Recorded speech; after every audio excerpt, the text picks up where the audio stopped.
Welcome to you ladies and gentlemen again. You all might remember it was roughly about a year ago. I'd come up here and Jim had invited me to come by and do a presentation, if you might remember, on the evils of BACnet broadcast. And boy, we had a great time that night. We dumped some real fun facts on the table. So I guess a couple of months ago we were talking about something, and really what it came down to was we started talking about BACnet SC. And I got a little combative with Jim across email. We recently had a 1,000-node BACnet SC project dropped in our lap, and it's going to be a mountain to climb. And one of the things that came out to me, and at the time, like I said, it's being a little combative, was I said, BACnet SC, just say no. That was probably being a little offensive. Jim Butler kind of reformed it a little bit, made it a little more pleasing. And what we decided to do tonight was talk about who needs BACnet SC, really from the point of BACnet IP, and what we can do to implement BACnet IP, if you so choose, which I think is still the majority of the implementations today. And what we have found, at least in my world, with my colleagues, to be some of the best practices that we've learned. And I can tell you probably our biggest project at this point, we've scaled BACnet IP, combination IP and MSTP, of course, to approximately 3,500 nodes, 4,000 nodes, somewhere in that area, and it works very well, and we've learned a lot of questions. But what I've also added here is some other observations I've had about just security and what we can do to think about it. And so again, some personal experiences. So let's go.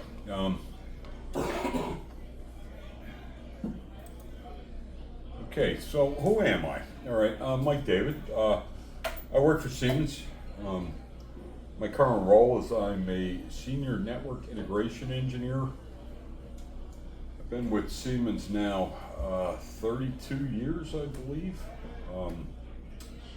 I work in we've been renamed, I think it's called the Solutions Automation Center now. We're like a global or regional tech support group, product support group. And we're responsible, along with my colleagues, a couple of them are here, with the architecture and deployment and debugging of probably the more complex or larger jobs. I personally have been the guy that's always been heave-hoed onto the, as we call them, the Titanics, the ones that are the very large jobs, the problematic jobs. So, I've been doing this quite a long time. So where do we start here? All right, so our topic here is to talk about BACnet IP. And to begin with, in its implementation, to begin with, BACnet IP and again, I'm just going to make some comparisons. BACnet IP compared to SC today, BACnet IP is a well understood, very mature implementation of the Azure implementation, the BACnet standard. And because of that, we have a plethora of tools that we know how to use. We have Wireshark, we have many open source tools for discovery of various BACnet browsers, if you like Yabi, or you can use the Symmetrics tool, which is a very great tool. We've used that, purchased it. So from a concept, it's a very well-known product. But I've also seen problems, even in the last few years, with implementations where they've been very troublesome, and they've also been what you could say from a reasonable point of view, are insecure. As everybody knows, the IT community loves the idea, at least some of them do, of the encryption that's provided by BACnet SC. I will tell you with some great amusement that we recently had a discussion with a very senior network engineer from a very large academic institution that's very well known, who told us that he didn't really care about the encryption, that his system was secure, but what he wanted was to get rid of BBMDs. I digress because we're going to talk about BBMDs in a little bit. So, to me, there's 7 steps to planning a successful BACnet job. When I wrote these down over the last couple of nights when I was putting this together, I could reverse some of these into a different order, but I'm going to walk through them based on the way I've put them in here. The one that I will point out to you right now is step 6, okay? Step 5 and step 6. Step 5 is the most critical one that you can do from day one. We have a fairly standardized procedure to how and I'll show you an example of what we do. I actually have a picture in there. I can bring my tablet with it later. Where we do planning on our BACnet networks. We plan out every device instance. We plan out every network number. We plan out our MAC addresses. We plan out everything. Failure to do that is absolute suicide, especially on anything that's a medium to large size job. And in my opinion, we will talk more about this. Anyone that gives you an excuse to do otherwise, I don't accept that excuse. It should be done up front, and it should be kept under some type of engineering change control. It's good. Somebody has to own it, and it has to be stored somewhere. If you do not do that, you will absolutely positively at some point lead yourself to a problem where you're going to have duplicated IP addresses, duplicate device instances, or some other havoc, including improperly programmed BBMDs, and you're going to want to you're going to be very upset with yourself because you're going to spend a lot of time tearing through that. We'll talk a little bit more about that. So, step 1 from looking at, a physical network, and I'm going to look at this from 2 points of view. And again, we've done this a bunch of different ways, at least in my area of influence. You got option 1, where the customer is providing the enterprise network. And you have option 2, where we, as the vendors, are charged with providing the physical network. And I don't know what the ratio is there. I think today it's tilting more towards the enterprise network being provided by the enterprise vendors more than us building them. But there still are bases for us to build our own networks. If you are going to do your own network, the first step you have to consider is physical security. Sounds kind of foolish, but in reality, you have to think about it a little bit. Number 1, you should always use locked enclosures for your network components. I'll tell you a little story later about how somebody did something on one of my jobs once and absolutely tore me to shreds. And it was a foolhardy thing, but it's something that happened. Second thing, you should locate your network enclosures within areas that are under fairly good security. Now, a lot of times people decide to put them in machine rooms. All right, it's a locked enclosure in a machine room. Sometimes those machine rooms have a lot of foot traffic. Sometimes they don't. Again, the more layers of security that you can put between you and that physical device, the better off you are. Because although you don't think about it, this is the thing that keeps me up at night. There are more and more people every day of the week looking to hack infrastructure today. We know that. I'm not a cybersecurity expert. I don't claim to be, but I can tell you this. I read with amusement and horror some of the things that have gone on. The Colonial Pipeline shut down, the bigger ones that we've heard about. And I wouldn't be surprised that at some point people start to breach HVAC control systems and start to raise some havoc there. So we have to think about security. And again, when you're thinking about locked physical security, you have to start thinking about who has the keys. Now, is it one, so many closures come with one master key, or a company's master key that everybody carries that key? Do you change that lock out for a different one? Again, you got to consider the strategies here.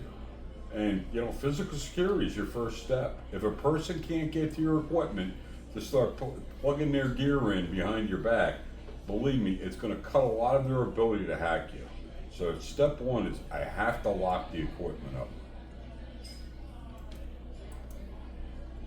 Another item that you can consider with physical security, I have never personally implemented these, but they are available. They're not terribly secure, but if you wanted to do it, another step is you can get RJ45 port locks. And you could take all of your empty ports, plug these in, and they have a special little key, apparently, that they sell them in bundles, so I guess if you bought somebody else's blue key, you could still pull them out. But at least it would give you another potentially physical layer against someone just randomly plugging a cable into a network and creating a problem. I'll tell you a quick story. Some years ago, way back when, a friend of mine and I were working at the New York Stock Exchange. And we were there on a Saturday, and we had just introduced doing Ethernet networking down there.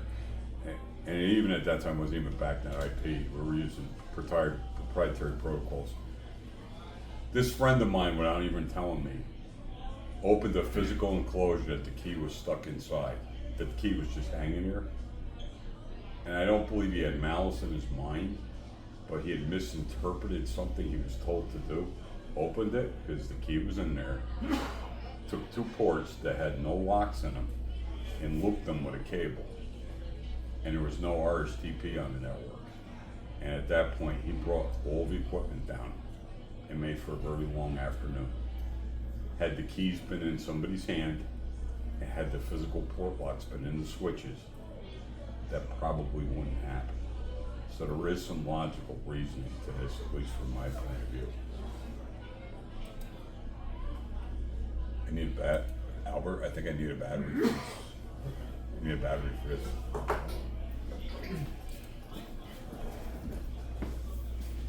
This one just threw in a little battery.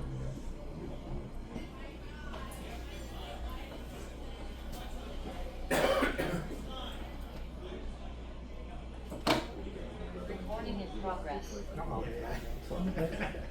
would have quoted it on Zoom too. I'll keep going. We're having a little trouble with battery here. Okay, next topic. This one gets a little more detailed. This one starts to get into the actual network security. So going back to the theme again, where we say, option one, I've got an enterprise network. A customer's providing me the ports and the jacks and all the routing and the network getting involved. All that security's on them. Option two is where we are building the infrastructure. We being the company that's responsible for the project. Now, just a quick poll. How many of us here have opened up enclosures and seen, let's just say, consumer grade Ethernet switches thrown inside cabinets? Right. Probably the worst thing you can do.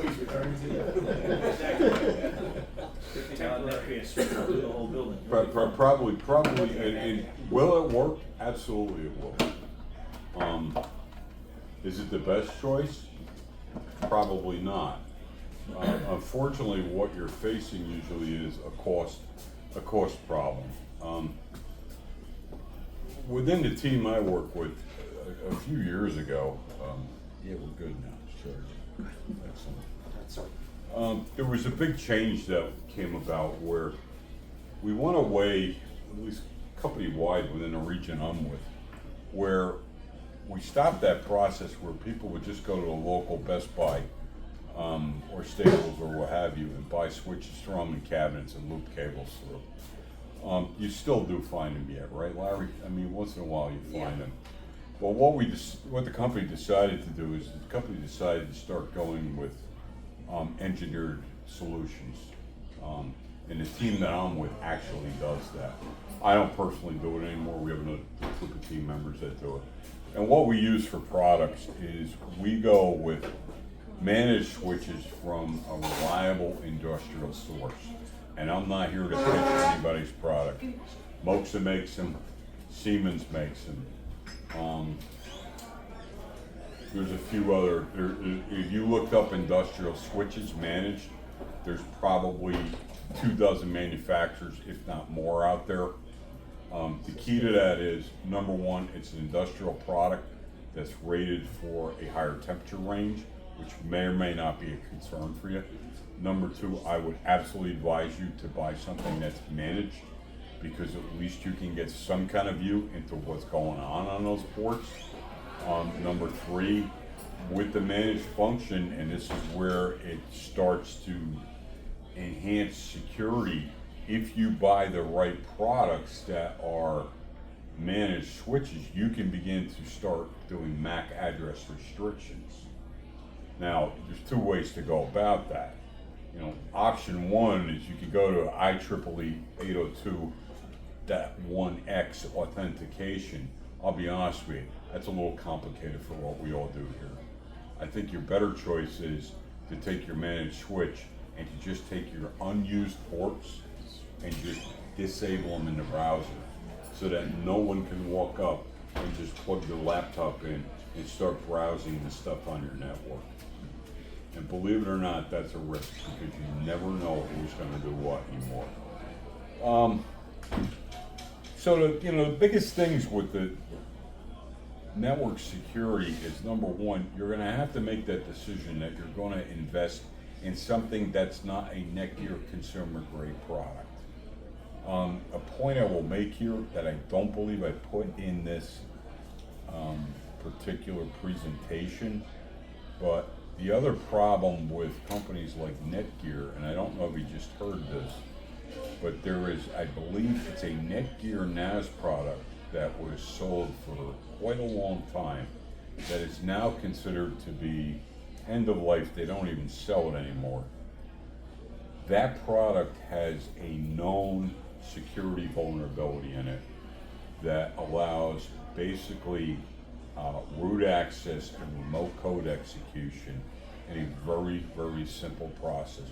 Proof of concept codes out there, people are already, there's probably 2,000 of these boxes hooked up to the internet, facing the internet, and Netgear has said, we are not going to fix that bug.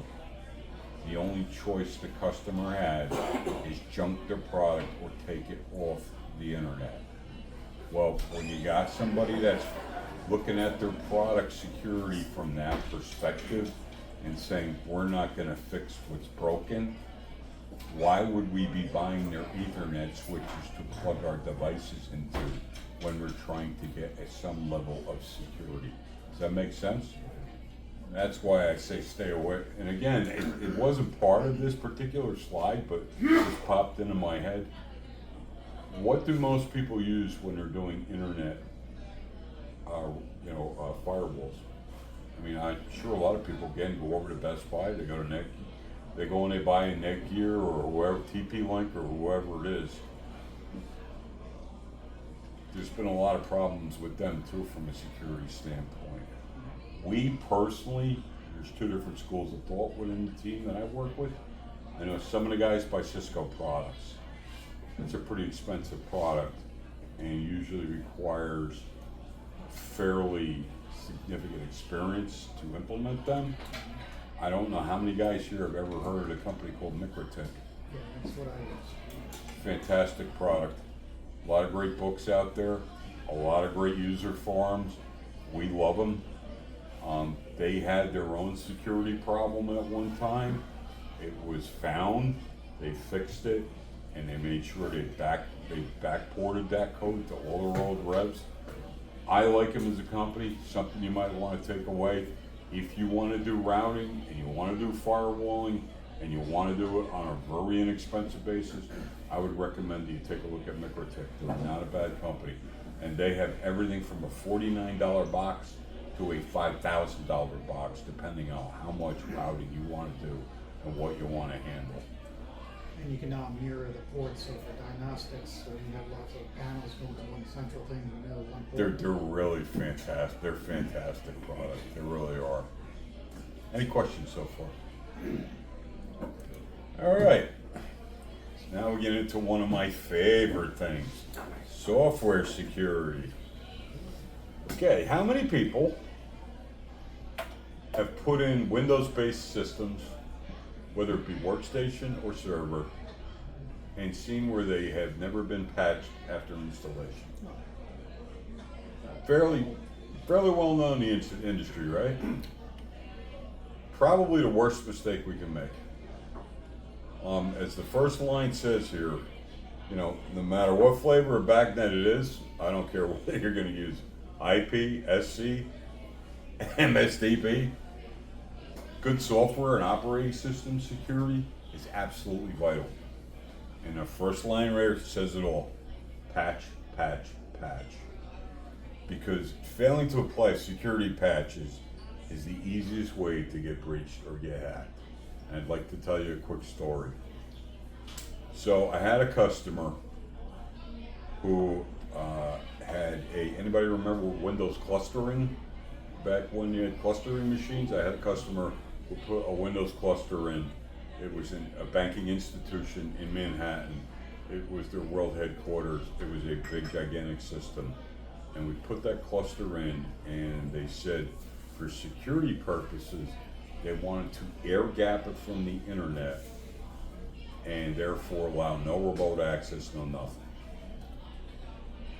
Now, mistake one was that they did not have us disable the USB ports.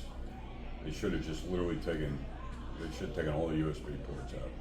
So they allowed these machines to run for years unpatched until one day, it was a summer day in July, one of my colleagues, he was from Siemens, he was a service guy, walked in with a USB stick, plugged it into one of the workstations, and because of a missing Microsoft security vulnerability that had been patched like 2 or 3 years before, his stick had a worm on it. The worm went off. It got onto the workstation, it attacked the cluster, and it took the entire thing down and had to be rebuilt from the ground up, with a lot of people not remembering what we did. You didn't have backup? Not image level backups. Well, I wish we did. We had all the managed switches, the redundant switches and everything. We had it all, and we had to go back and unravel it again. And the better part was we had built a lot of this when I was recovering from big knee surgery, and I was still on painkillers, and I had a very foggy recollection of what we had done. But the point of this being is there is no good, like a lot of things, there's no good reason anyone can ever give me not to patch. There is a tool, and I was doing some research last night. I don't know if it's still valid yet. Has anybody ever heard of the Windows Offline Updater? It's a tool. SIS or something like that? It's not the SUS server. It's called the Windows Offline Up. We can look at it on my tablet later. These guys, it's an open source project, and I'm afraid that they didn't continue it. They stopped it, I think, circa 2012. Unfortunately, this tool was wonderful. Microsoft may very well have something to replace this. I just don't know. But the idea was you could run this tool on a workstation or machine that internet access. You could select the operating system you wanted to download all the security patches for. It would download them. It would build you an ISO with a script to run it. You took it over to an air-gapped machine, you dropped it in or plugged the stick in, you started the command file, and whoop, it would patch the machine. It was absolutely fantastic. Unfortunately, I don't think it's developed anymore. So I don't know what, for a newer operating system, how you would treat air-gapped machines, but honestly today, how many air-gapped machines are there anymore? I don't know. I can tell you this, if you don't patch a machine, you're gonna get burned. The second thing about software security, again, this stuff keeps me up at night. How many people have projects where they have internet access and everybody that's using our BAS control systems has basically unfettered access to the internet? I mean, we've all seen it. We have fairly big jobs that are set up that way. If you're not patching and you're giving them unlimited access to the internet, you're asking for it. Because everybody's got their thing that they like to go chase apparently, and they will get somebody in on that system. So the two thoughts are there: you better patch. And again, if you use a product like a MikroTik router, you can set up whitelists where you can allow them to get to certain websites and blacklist everything else. All depends on the extreme you want to take the access control to. The next issue, you got to retire the Windows versions that go obsolete. Microsoft, they stopped writing secure or developing security patches for various versions of Windows. And to be honest with you, again, I'm not a cybersecurity guy, but I read with amusement some of the CVEs that come out and the stuff that's found. And it amazes me that even this far down the road now, with the focus on cyber securing a company like Microsoft, how many bugs and vulnerabilities they still find in these operating systems.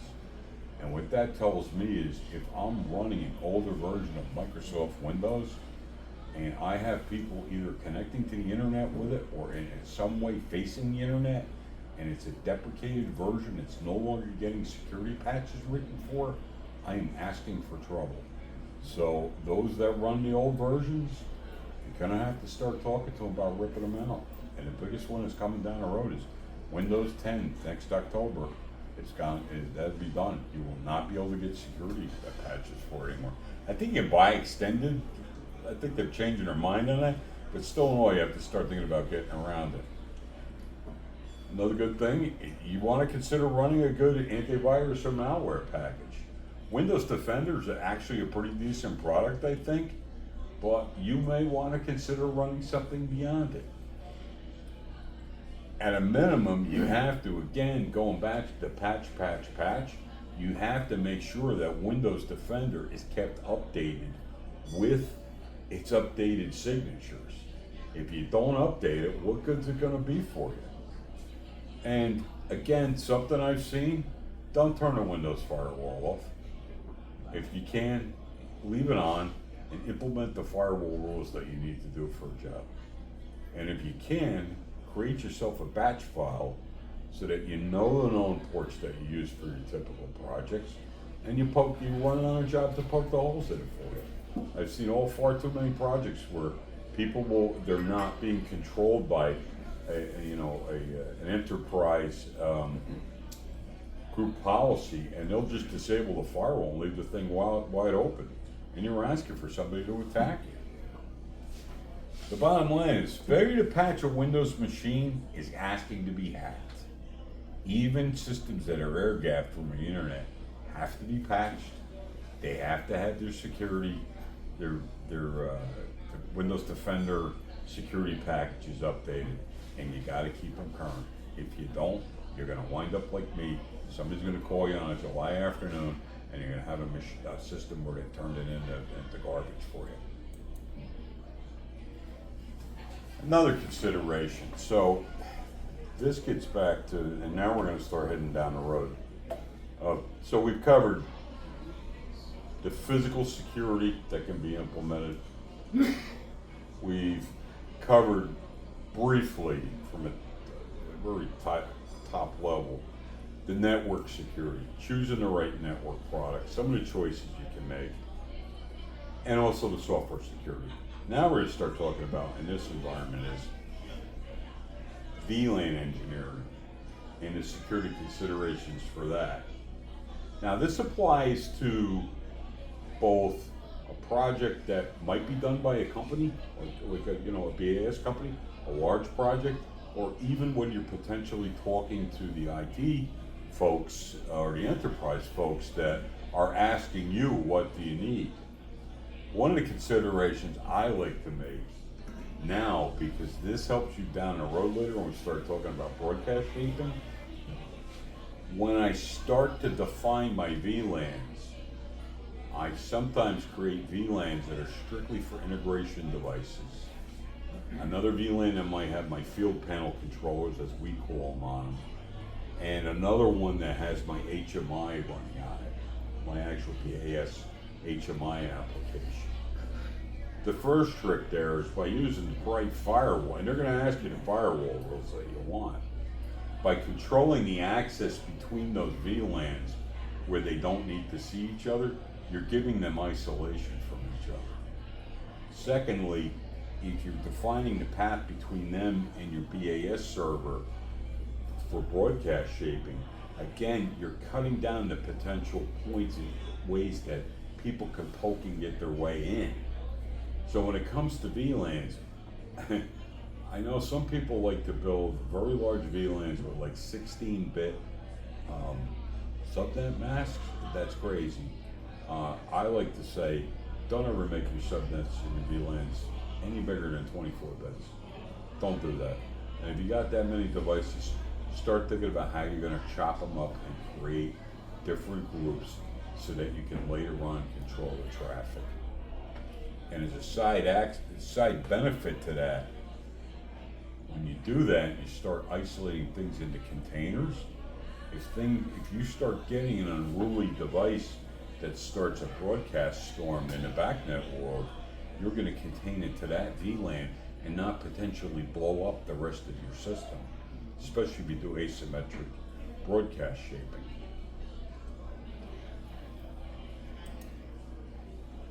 Okay, so here we arrived at the step I said was the first step.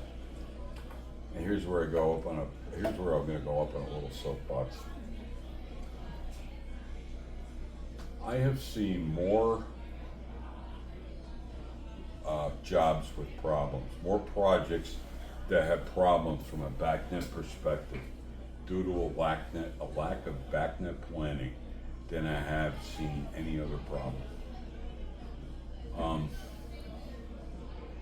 And it's a really simple process to do. The problem is trying to get somebody to assume responsibility for it. The key to it is, and I'm going to allow my friend Mr. Morgan to add a little bit here, he's a bit of an expert at it, is the first step is to come up with I'm going to call a template or a guidelines, is that a better word with Josh? Yeah. Of how you want to define your device instances, your network numbers, your MAC addresses for your MSTP devices. And I can sit here and tell you that there is no right way or wrong way to do it, other than it's got to be within the constraints of what ASHRAE says an instance number or network number needs to be. But you should be consistent, and you should be, I'm going to say, thorough in how you lay that out. Is that the best way to describe it? Yeah, that way anybody can look at the guide. You know, it's not just down to one guy and say, hey, I need an instance number, I gotta get it from one person. Anybody can look at a set of guidelines and come up with the scheme. The benefit to doing that, when you combine it with the VLANing, and as a part of this BACnet planning process, at least within our world, we use static IPs, and I know again that's a bit controversial. Maybe some folks here that use DHCP assigned. We typically use static IPs. As part of that BACnet plan, we assign the IP addresses to the devices based on their VLANs or subnets they're on. We have defined those VLANs and subnets to what types of devices they're going to contain. You might be seeing where this is going. And now when we finally wrap this plan up, we now have a concept of where the broadcasts are coming from. And we can start shaping them so that we don't need to use symmetrical BBMD configurations in our network. And going back to what the gentleman from that large institution had said to us in that meeting, that academic institution, he said, I could give a hoot about SC encrypting stuff. He said, I just want BBMDs to go away.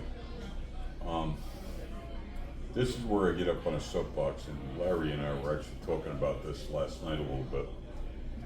It's my opinion, in my opinion only,